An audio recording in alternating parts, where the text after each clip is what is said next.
नमस्कार मित्रांनो, कोको राईडमध्ये तुमचे सहर्ष स्वागत आहे.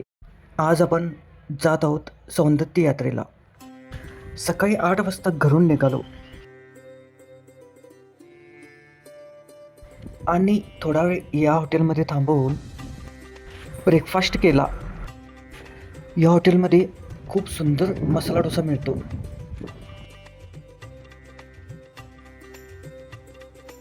आणि वाटेतच मित्रांनो हा सुंदर कर्नाटकमधील वाडा दिसला.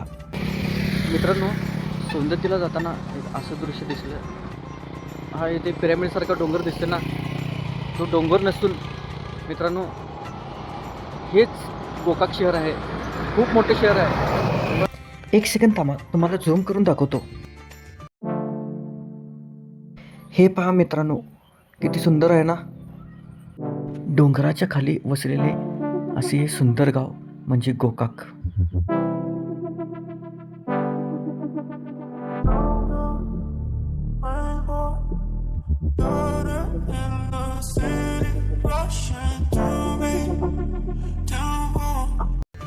जसजसे कर्नाटकमध्ये जात होतो तसतसे इथले सुंदर कल्चर पाहायला मिळाले. प्रवासात लहान लहान मंदिरे खूप सुंदर दिसत होती.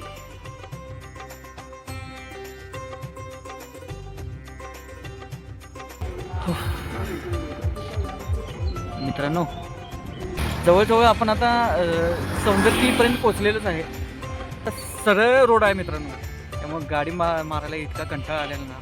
जरासं एका झाडाखाली मस्तपैकी विश्रांतीसाठी थांबलो. एक 5 मिनटं थांबायचं, सरळ निघून जायचं. इकडे वाकडे तिकडे असं काय नाही, सरळ रोड आहे.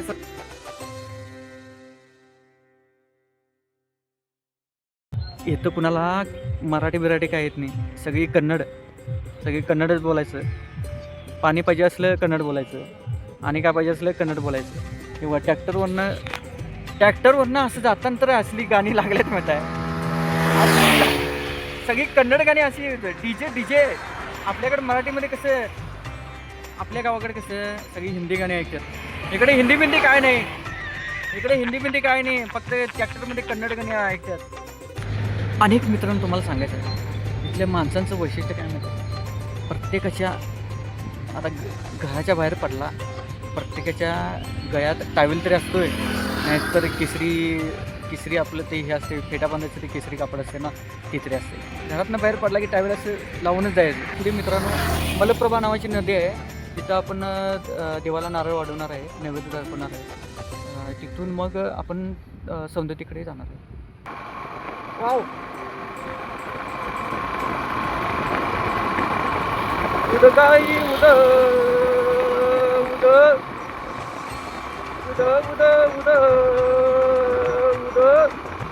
मित्रांनो, आता आपण यल्लमा माताविषयी काहीतरी जाणून घेऊया. यल्लमा माता आणि जमदग्नी यांना 1 मुलगी आणि 5 मुली होती. आणि मुलांची नावे रणवान, सुहस्त्र, वसू, विश्वावसू आणि राम भार्गव अशी त्या मुलांची नावं होती. नंतर मित्रांनो परशुराम हे विष्णूंचा 6वा अवतार म्हणून ओळखले गेले.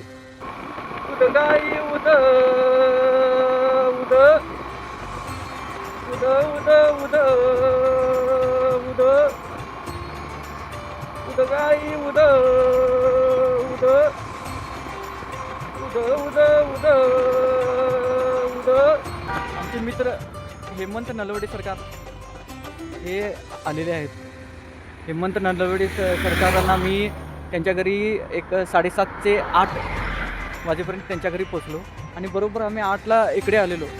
आता मित्रांनो एक 11, सव्वा 11 वाजले असतील. आता मी सौंदत्तीला पोचणार एक 11:30 ना, 11:30 वाजेपर्यंत पोचणार मित्रांनो. चला तर जाऊ. उदगाई उद उद उद उद उद उद उदगाई उद उद उद उद उद उद.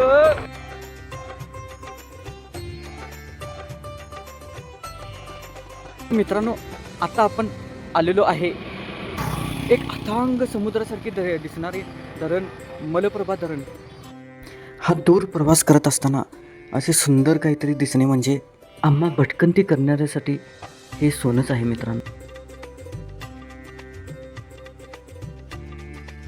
आणि हे पहा मित्रांनो, इथे गुरेसुद्धा चारा चरत आहेत. थांग समुद्रासारखे दिसणारे धरण हे इथे आहे. अरे अरे, कानात काहीतरी गेलं रे.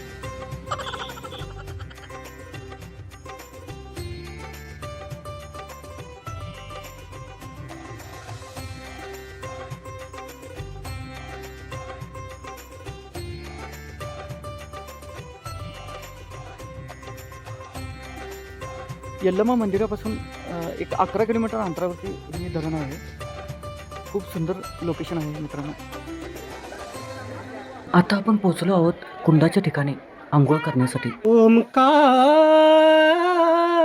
बनुनी ओंकार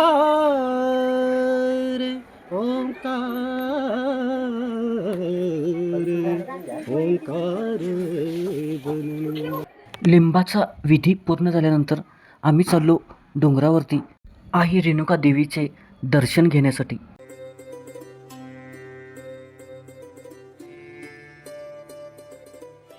हा डोंगर म्हणजे मित्रांनो पूर्णपणे संगमरवरी दगडाचा हा डोंगर आहे.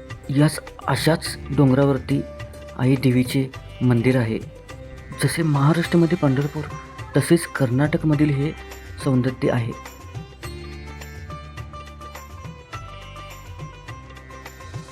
खूपच गर्दी आहे मित्रांनो इथे. आमची 2 चाकी होती म्हणून आम्ही कुठूनही रस्ता काढत पुढे पुढे जात होतो. पण 4 चाकी असणाऱ्यांसाठी मात्र हे त्रासदायक आहे. खूप लांबून लांबून माणसे इथे येतात. आणि मित्रांनो 100मधील 70% तर माणसे आपली मराठीच असतात. डोंगरावर गेल्यावर असे वाटले की आपण महाराष्ट्रातच आहे.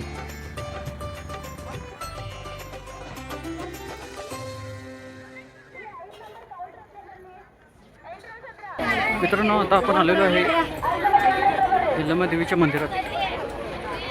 इथे आल्यावर मित्रांनो लहानपणीच्या आठवणी ताज्या झाल्या. आम्ही लहान असताना पण इथे येत होतो आणि आईबाबांच्याकडून खेळणी घेण्याचा हट्ट करत होतो. अजूनही वातावरण इथले असेच आहे मित्रांनो.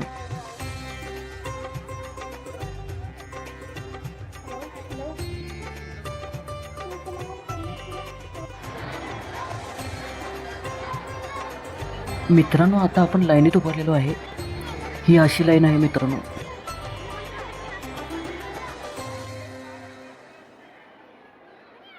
ही अशी खूप गर्दी आहे मित्रांनो इथे. जवळजवळ 7 तास लागणार. आणि हे काका शिरोळचे आहेत. 200 किलोमीटर प्रवास करून हे इथे आले आहेत. 1ला गेलो होतो दर्शन घेण्यासाठी आणि आता मित्रांनो संध्याकाळचे 7 वाजले.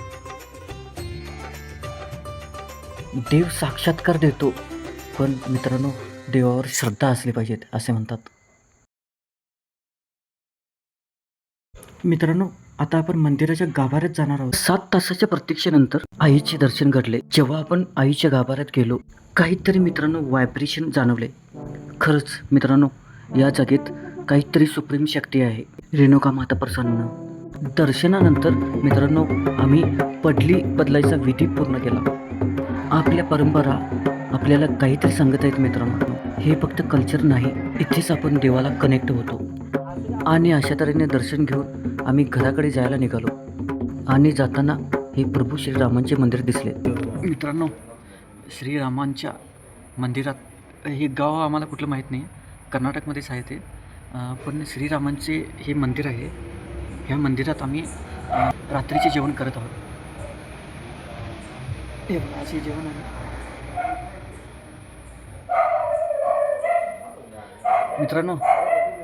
ही मजा वेगळीच. हॉटेलमध्ये किती पण जेवा तुम्ही 5 स्टारमध्ये, पण ही मजा वेगळीच.